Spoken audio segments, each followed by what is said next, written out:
good news, great news, in fact, to start the show with. COVID cases are down, way down. But the pressure on China about what happened in that Wuhan lab and on Dr. Fauci about what he said to Congress is only heating up. All right, good evening. I'm Leland Vittert. We'll have the open to the show in just a minute. We've gotten used to hearing scary statistics about COVID for the past 18 months. This newscast, in addition to many others, have had really some scary headlines. Cases doubling, tripling, hotspots here and there. Well, how about this map? Our friends from Axios point out there is a 22% drop in cases per day over the past 2 weeks. COVID deaths are down 15%. Take a look at this map. You can see the states in green. That's where the case numbers are way down. The rest of the map that is in a yellow, cases are down there too. There's 4 states, only 4, where cases are way up. That's Alaska, Montana, Michigan, Vermont, and then also New Hampshire. We're going to talk about Vermont and New Hampshire, especially Vermont, a little bit tomorrow because of that state's high vaccination rate. Get into why that is. All right, we all heard from Scott Gottlieb, the former FDA commissioner. Here he is describing the state of COVID in America. Barring something unexpected, where you get a new variant that pierces the immunity offered by vaccination or prior infection, I would expect on the back end of this Delta wave, probably sometime around Thanksgiving, that prevalence levels will decline. The good news begs an important question. Can we forget mandates altogether, saving our country from the court battles and Thanksgiving dinner debates over the issues, over the mandate issue, that is? We're going to get to that in a minute. There's another huge headline you may have missed about COVID, and that's about what happened in that lab in Wuhan. Many believe, and there is significant evidence to suggest, the coronavirus was engineered in that lab and then escaped because of the Chinese's extremely lax safety standards. And there's a lot of evidence that it perhaps escaped well before January of 2020. And U.S. intelligence has evidence that there were scientists who worked in that lab who were sick with COVID-like symptoms and even in the hospital as early as November 2019. Here's the really terrifying part. The U.S. funded research at that lab. And you might remember Dr. Fauci assured us that American money never went into gain-of-function research. And the term here is really important. Doctors will call it gain of function. That's layman terms for making the virus a lot more virulent, meaning it spreads a lot quicker, and also gain of function, a lot more deadly. I'm wondering now, how can the American people be assured as we look at this that, for example, the money that went to the Wuhan lab didn't end up being used by the Chinese military? It seems as though you can't say that for certain. Well, can we again, with due respect, put things into perspective? The Wuhan lab is a very large lab to the tune of hundreds of millions, if not $1 billion. Right. Take that. The grant that we're talking about was $600,000 over 5 years for an average of about $125,000 to $140,000 a year. So now you making extrapolation that we sent in. No, sir. I'm not making any extrapolation. No, sir. I'm not making any extrapolation. I'm simply saying the fact of the matter is that so much of what we were told as Americans about what we knew from the Chinese was based simply on taking their word. Right. All right. That $600,000 grant is extraordinarily important because the NIH, Dr. Fauci's employer, changed its tune. Here is the headline today. This is the New York Post, among others. NIH admits to funding gain-of-function research in Wuhan despite Fauci's denials. All right, you heard Dr. Fauci with me. What he says on television, frankly, doesn't really matter. What Dr. Fauci says under oath on Capitol Hill matters an awful lot. Take a listen. Senator Paul, you do not know what you are talking about, quite frankly. And I want to say that officially. You do not know what you are talking about. It's a dance, and you're dancing around this because you're trying to obscure responsibility for 4 million people dying around the world from a pandemic. You are implying that what we did was responsible for the deaths of individuals.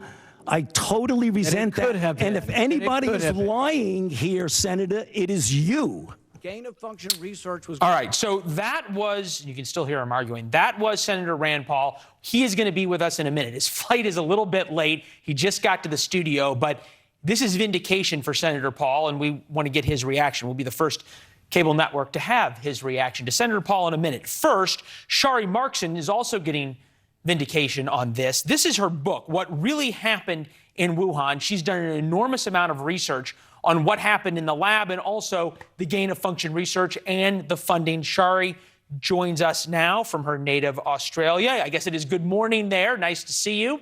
All right, how big of a deal is this admission by the NIH?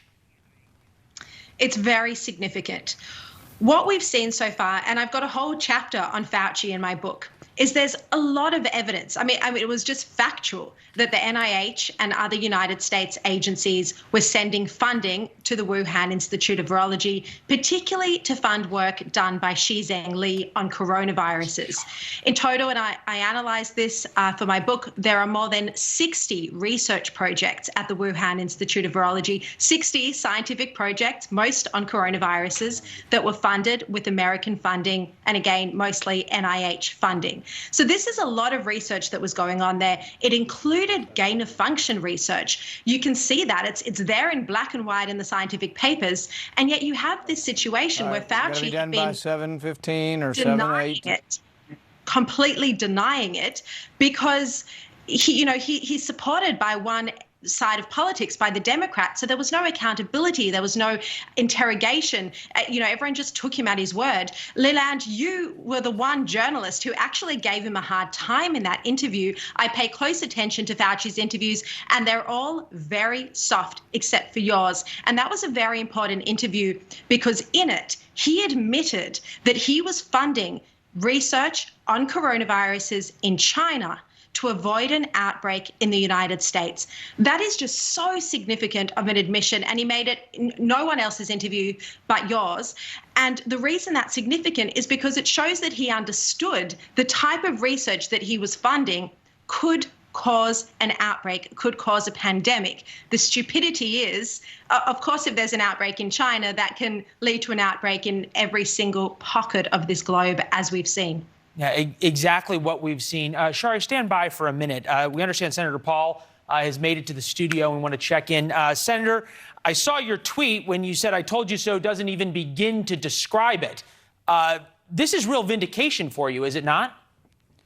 Well, for months and months, we've been saying that the NIH funded the Wuhan Lab. At first, they denied that. For months and months, we've been saying that they funded gain-of-function research, where they take a virus from nature and combine it with another virus and create a virus that's not known in nature, that can be more dangerous, that can cause a pandemic. They denied that. And now we have the evidence from NIH, and it looks like NIH is starting to point fingers. So instead of it being Dr. Fauci's fault, they're going to say, oh, no, it was EcoHealth's fault.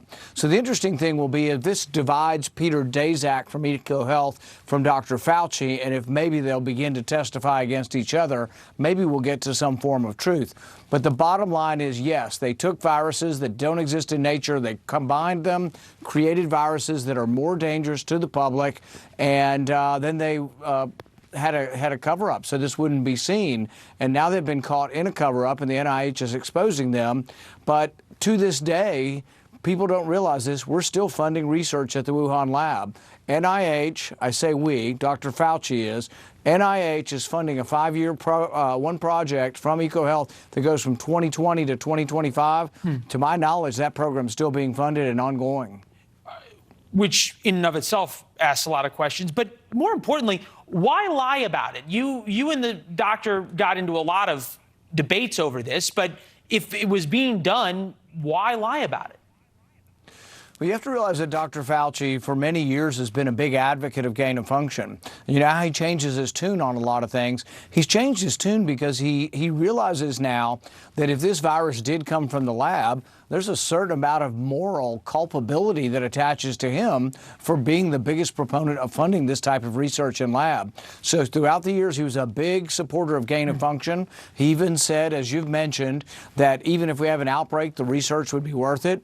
As recently as a month ago, he was still saying that we should fund research in China. He doesn't seem to have learned his lesson.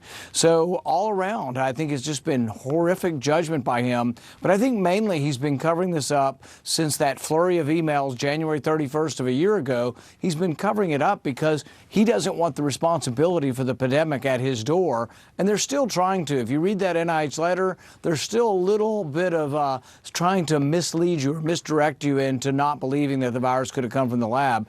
And I think that as the evidence continues to come out, it all points towards the lab. Interesting that you say it all points towards the lab, because now floating through Chinese social media and through some Chinese state-sponsored social media accounts is this wild theory that the virus came from lobsters that the United States infected in Maine. Yeah, okay. Doubt protests too much. My response can be laughter. My only response can be laughter to that. But, you know, they also said that the American military somehow brought it over there.